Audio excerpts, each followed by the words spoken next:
So with that, I'd love to just kick off our first session. And I want to also thank again, Executive Coaching Connections for bringing us two wonderful leaders, Karen May and Martin Radvan. In addition to their previous roles in the corporate world, which you see here on the slide, both Karen and Martin also serve currently as executive partners for ECC. I had a conversation with both of them recently entitled, "What if Leaders Could Reconceive the World?" And we had a very interesting conversation. So we'll start that now, and let's listen to what Martin and Karen have to say about reconceiving the world for our leaders.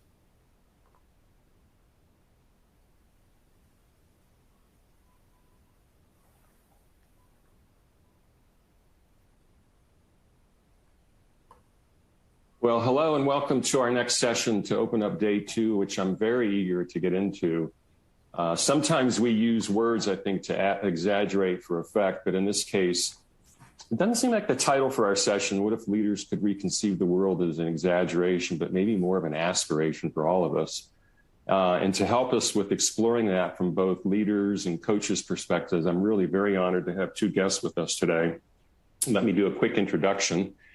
We have Karen May, who in a former life has been served in a number of chief HR roles, both at Mondelēz International and Kraft Foods, and as well as at Baxter International. Karen, welcome to being here today.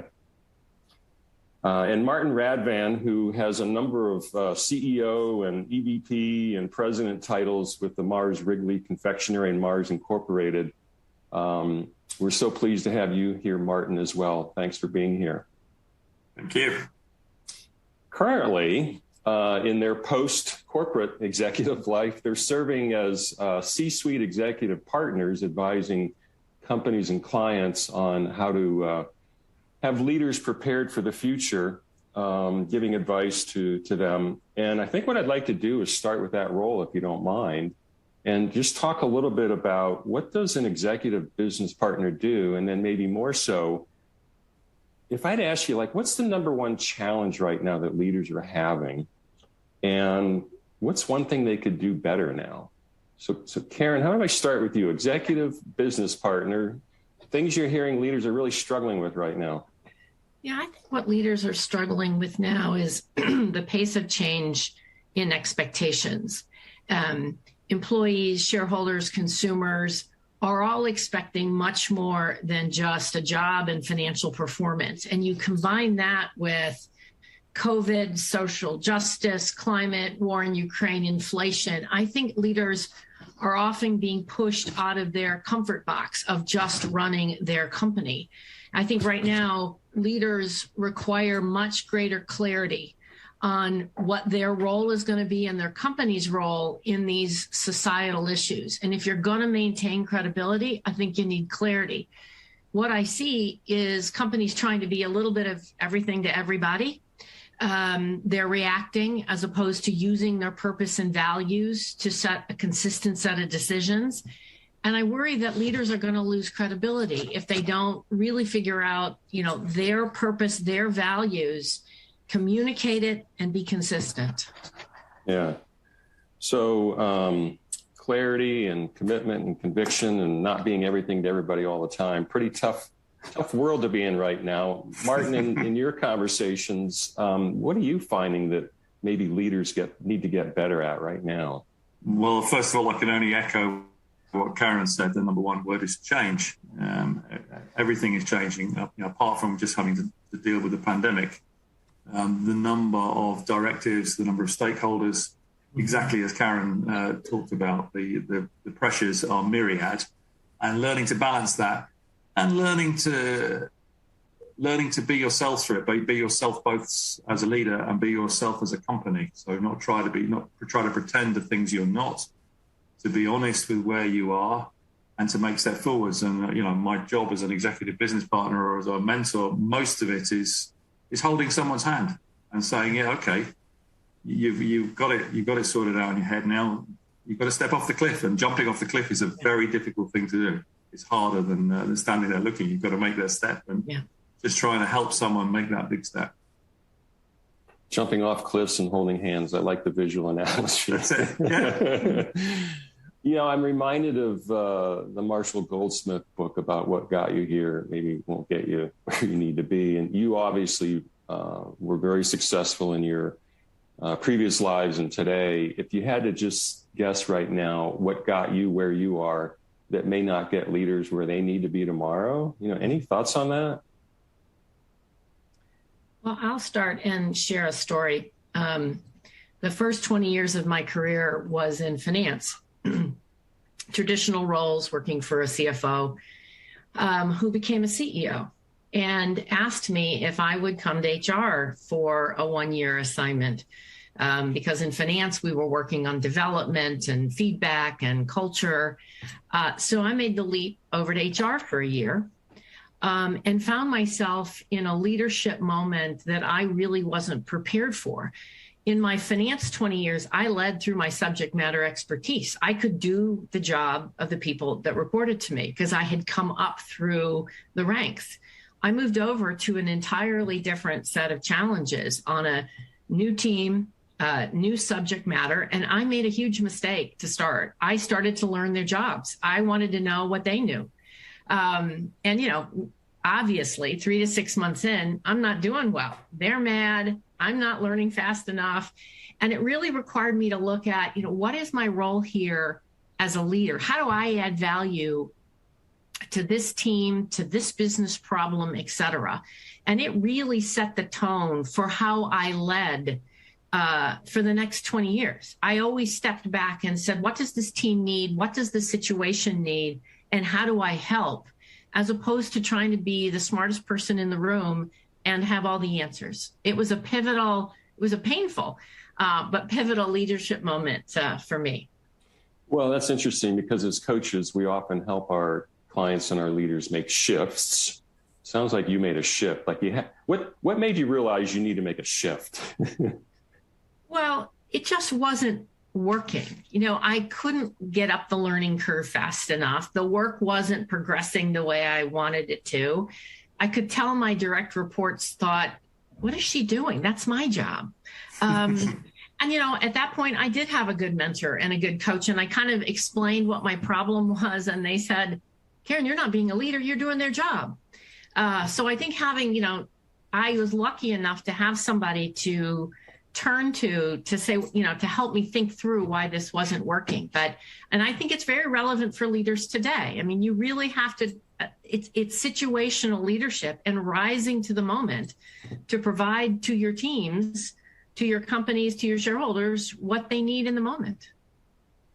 Martin, I know, so you've had a CEO and president titles. I don't know if you can identify with what Karen's saying about I don't want to do somebody else's job. What's your story about the Marshall Goldsmith? What made you successful, and any shifts for you that occurred? That Well, I'd say the first thing that you need is the first thing I definitely got is good luck.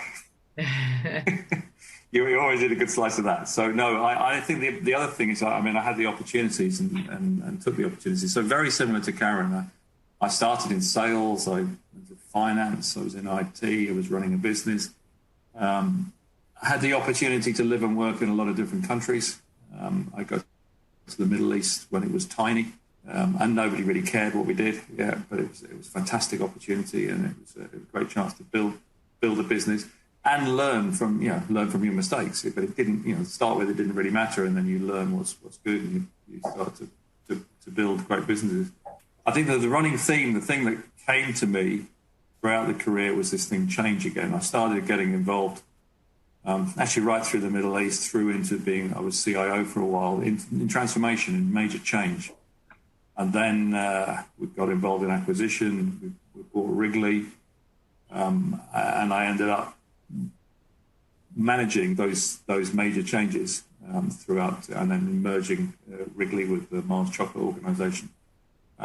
Really using the same methodologies as I learned way back. And I would also echo what Karen said. The first and most important learning of the CEO is you don't have to be the expert at everything. The most important thing is your team. Surround yourself with people who are experts, and you'll do a lot better than trying to be the best person in every function. You're just not going to do it. You say Bexperts? Experts. I like that word. Yeah. You have to use that. So we talked a little bit about leadership today. How about if we elevate this a little bit to the corporate view and the corporate perspective here? And as we were preparing for this, there were a couple of interesting things that you both mentioned.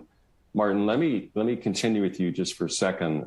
There's a new book, and you have a fond interest in this notion of mutuality, economics of mutuality, and we're in a different world right now where companies are trying to pay attention to a lot of different stakeholders and a lot of different issues. So what does mutuality mean for you, and particularly from an employee perspective right now, what's important? So yes, the where that comes from is a recognition, probably 10, 15 years ago, your job as a business leader was seen as maximizing profit for the shareholders, and that was it. And I think in a time of financial scarcity, people recognized that was it. Financial capital was the only capital. The economics of mutuality starts from the point is there are a number of other capitals. There are natural capital, there are people capital, and there is social capital. And your job as a leader is to manage the mutuality, the balance across all of those. Because if you create financial capital at the destruction of those other three, you will get found out, and you will get found out very quickly and very badly now. And what we did find as well through doing lots of experiments is one is you can measure all of those capitals. And the very exciting thing is by building across that mutuality, by focusing on all of them rather than one of them, guess what? Your financial capital improves as well because of the engagement you get from people, from society, and doing the right thing. It's a huge piece, which builds into your purpose, but a real purpose that's built on what your strengths are, what you're good at, and where you can take your business rather than in trite words, a marketing slogan. Yeah. Karen, I loved something you said earlier about that leaders right now need to lead outside the four walls. And as Martin's talking about mutuality and different things that companies need to pay attention to, how do you do the balancing act, but how do you also not be everything to everybody? Any thoughts on all this? Well, I think building off what Martin said, and I totally agree, I think most leaders who have grown up, now know about financial capital and human capital. And I wouldn't say they're all great at it, but they're comfortable with it. There are metrics, there's dialogue. They grew up exercising that muscle. I think natural capital and social capital are newer skills for leaders to chew on and to challenge. And I think it's really trying to narrow in where are you and your company going to play in those spaces, the natural capital and the society capital. And some of it runs to the business you're in. If you're a consumer business or a healthcare business, I think you'd have to narrow it, focus on it, and then measure it, and not be afraid to try it. I mean, it's new muscles. And I think I see companies hesitating here because they don't want to be out in front. They don't want to get caught. But it's like anything. You have to practice it to be good at it. So I think it's natural capital and social capital where the muscles, need to develop. So as you're advising leaders on this of, knowing what the company purpose is, knowing who you are, how do you know where to play, what not to play? How are you advising leaders on that, Erin? Well, I think it's a matter of, quickly getting educated, number one, because this is not a place where they've grown up learning. What are the metrics in, natural capital or social capital? So get you and your team educated, and then spend the time to really put a strategy together. What can we be good at? What makes sense for us to focus on, communicate it, and measure it. But I think it takes time, and it's space that leaders are intuitively uncomfortable with right now. So I'm trying to help my leaders lean into that space, roll up their sleeves, and wade into it. Yeah.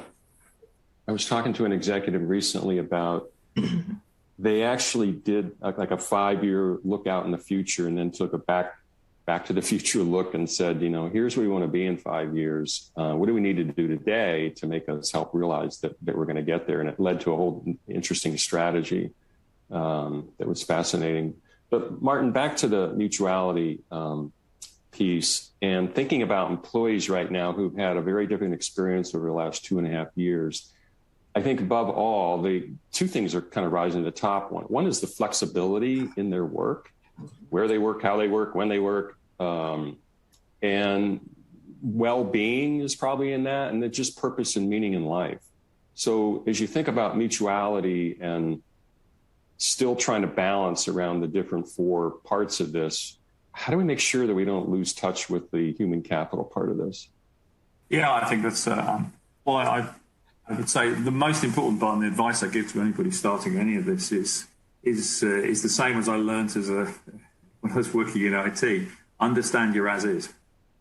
Understand where you are and what you do, what you're good at, where if you're at, and measure it. Yeah, there's an old phrase, you get what you measure. Yeah. So if you're caring about people or human capital, then measure it. Find out what are the, so there could be engagement. It doesn't have to be just employees. That could be other stakeholders. That could be customers. But there are other measures that tell you whether things are working or not. And make sure you know where you're doing. And my advice in this time, I was very lucky. I retired from the full corporate world just before the pandemic hit, and I can't imagine how people are handling through it. I work on a few boards, and they're all Zoom now, and the interaction of people is very, very different. So you need to focus on it. You need to spend time and measuring it. The first part of measuring it is talk to people, find out what's working, what isn't working. Yeah. When people say that something's working, go and check it. Yeah, go and find out. Yeah, do it. Those are ways. So really understand where you are before you plot brand new strategies and say you're going to go somewhere that may not fit with the organisation. And I know there's a number of executives who started their tenure right during the pandemic started. So timing is everything in this world. Absolutely. Yeah.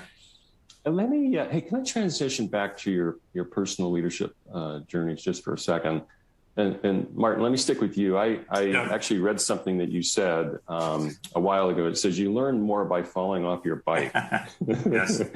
So you just mentioned earlier about your journey from being like the lowest one in the organization and rising through the ranks and, different roles and involved in many acquisitions and buyouts and things like that. If I were to ask you, what's been your biggest joy in your leadership journey and maybe your biggest lesson learned? My biggest joy will always be people. To see some of the changes, to bring the Wrigley organization into Mars, thousands of people, and make it successful. And to see actually an acquired company, we talk about people capital, the engagement went up. Yeah. Now that's very unusual. The people coming in were actually scoring higher than other company. That's weird. Yeah, but that's very makes you very proud that you're doing the right things, that you're driving the company. That people believe that you're driving the company in the right direction. Those are really, really important. So. Yeah. What kind of bike did you have as a kid, by the way? Was it a? I remember it was my 8th birthday present. Bike. They told me my sister was going to get a bike. There were two, and there was a bike for me as well. It was amazing. Yeah. So, yeah. And I have fallen. I used to cycle, and I have fallen off my bike many, many times. And I do believe you learn more falling off your bike than coasting along on a sunny day. And part of being a mentor is to hold someone's hand. 90% of my time when I'm talking to them, I say, "Don't worry, I've made a far bigger screw up." When I talk about holding their hands, it's usually saying, "Okay, I've done that, and it's not as bad. The landing off that cliff isn't as bad as it looks." Karen, like Martin, you have been involved in some pretty transformational efforts with people and finance and acquisitions and mergers and spinoffs. And I'm going to say both of you probably working particularly in the food or consumer products industry, it can be a tough industry, very competitive. So in your experience, I'll ask you, what's been your biggest joy and what's been your biggest lesson learned? Yeah, I would go to where Martin went. It's bringing people together to go up a hill, whatever hill you chose, whether it's a spin or an acquisition. When I was growing up in business, I found that people spent, 75% of their time on the numbers. What's the return? What's the payback? The interest rate? And then, like 2 days before the acquisition, they'd say, hey, we got to say something to these people. And so now I think there's a much better balance. And, the times I was involved in a hostile takeover of Cadbury where one morning we had 40,000 employees that we had never spoken to, and how you develop credibility and trust, how you communicate honestly what you know and what you don't know. And you're honest enough to say, I don't know yet, but I'll give you an update in a week. And you keep that cadence and you build credibility and you build trust. And I've always felt, the best gift a leadership team can give is a healthy company. That's good for shareholders. That's good for the employees. And my joy has been being part of teams that have, been able to get up the hill where we went to go with employees, with the financials, in a holistic way. I think falling off my bike was really all about being honest with myself about what I was good and not good at. I grew up in a family that moved 12 times before I went to college. My dad was in corporate America, and he was a sales rep and a sales manager. We didn't move far, but in those days when you moved, it was a whole new world. And every time we moved, my dad said, look yourself in the mirror and you have a chance to be who you want to be. That was like the mantra of my family. And, but it took me a long time to actually look myself in the mirror and honestly say, this is my superpower. And Karen, you are really not good at this, and you're never going to be good at this, and figure out how to get help and support. And so I think really my greatest failure is when I didn't understand myself and I didn't lean in or lean out appropriately. And it probably took me, I hate to admit it, 20 or 30 years to get clear on that. I'm a slow learner, I guess. Hindsight's a beautiful thing, right? It comes at some point. Yeah. Well, on that point, maybe we can transition a little bit to the coaching world. So you operate as coaches, maybe a little bit of advice for coaches. But before I do that, CEO talking to a CHRO. So I'll ask you first, Karen, what do you wish and what do you need from what does a CHRO need from a CEO? I wouldn't use the word need. I would use the word require, demand, whatever word you want to use. You need a seat at the table from the beginning to the end. And you need to be an integral part of the business, whether it's an acquisition, whether it's budgeting, whether it's strategic shifts. I mean, everything involves money and people. And those are the two people that I think need to be at the table from the beginning, so that a people strategy and a financial strategy are not two separate things that you knit together at the end, but you build together and weave simultaneously. Because if you don't think about the toggle between the two, I think you run the risk that they don't knit together. They don't knit together at the end. Yeah. And any CHRO needs to be at that table. And if by chance they're not, they need to figure out and ask to be. So, Martin, you've had other C's at the table. What would you require of a CHRO to help make you successful or the company successful? Yeah. So I had a view and a model that the head of HR and the CFO were basically the co-pilots. The whole management team's in the plane, the two co-pilots, the CFO and the head of HR.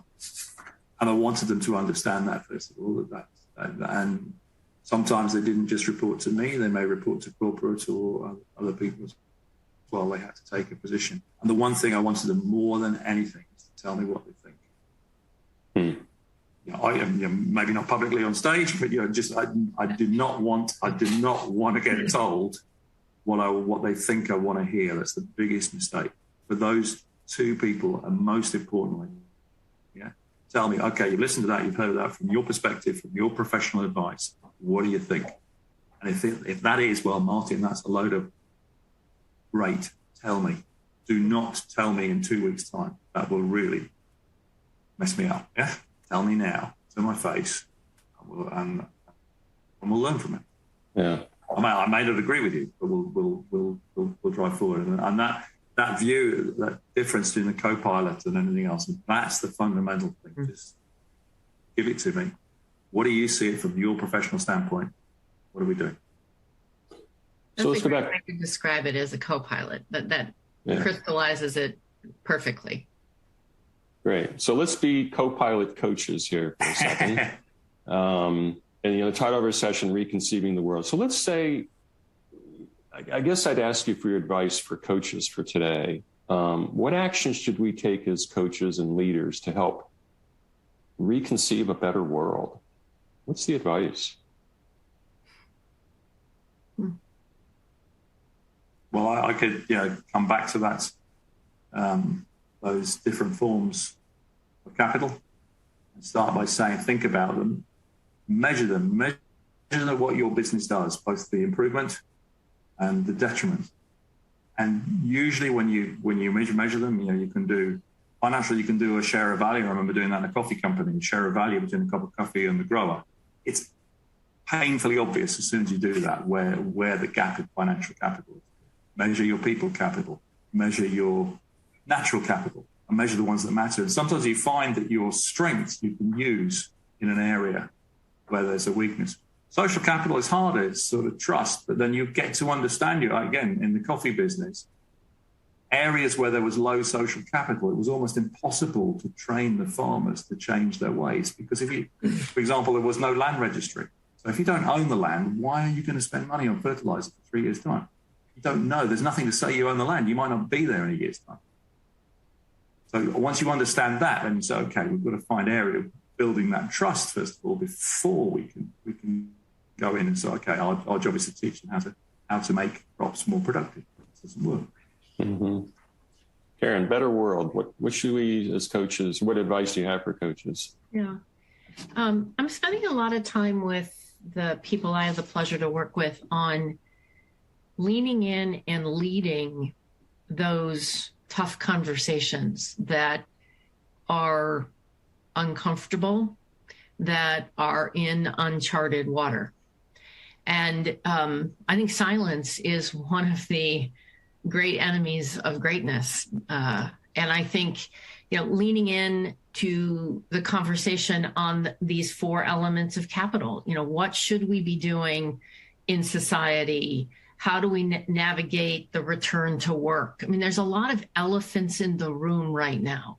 And I think you got to really figure out how to bring those elephants out so a team can chew on it, that you can create a safe space to have the conversations and navigate these uncharted waters. And much of the advice I give is you don't have to have the answer. You have to have 2 things, the courage to raise it. And often I coach on ask a question. Are we proud of how we're behaving? Are we really at the root of the issue? Sometimes it's a well-placed question that can prick open a conversation, that can start a ball rolling.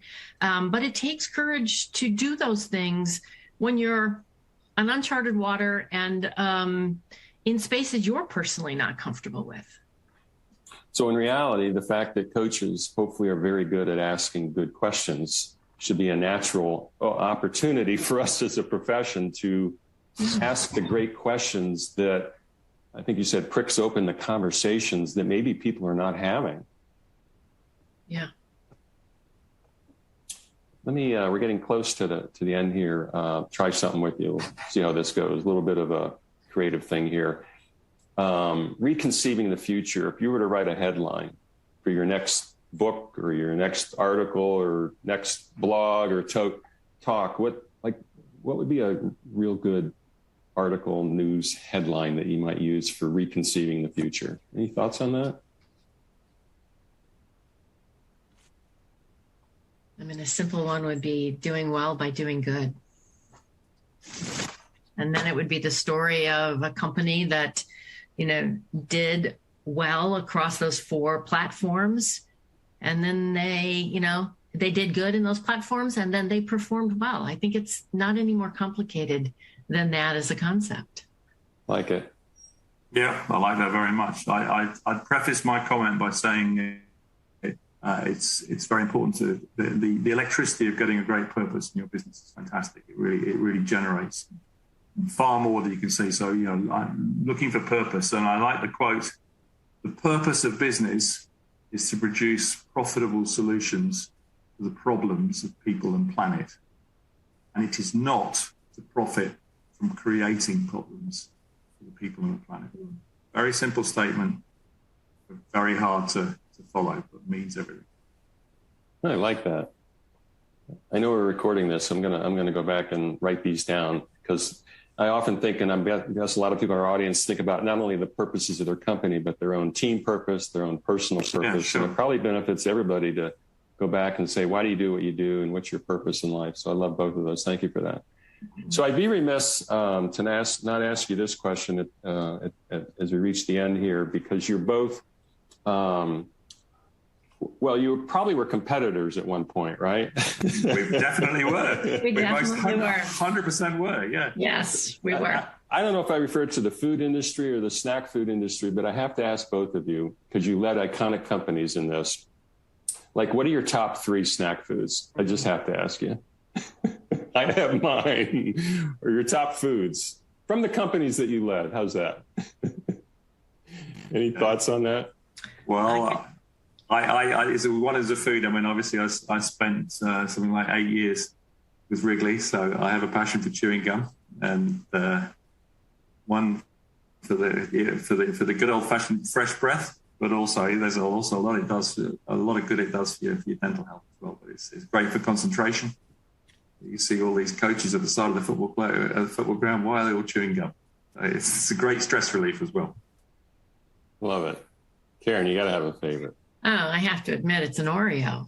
I mean, it's just that. It's an Oreo. I grew up with Oreos. They're still in my house now. I like the portion control ones, because if I open one with a full sleeve, I have a tendency to eat too many. So it's an Oreo through and through. Yeah, well, and I'm guessing because you're in a competitive world, we can't chew gum and have an Oreo at the same time. That's not going to work, right? Oh, you have the Oreo and then you chew the gum. Exactly. I was going to say the same thing. Great way of cleansing your mouth. Yeah. The world is solved. Yeah. They go together. Yeah.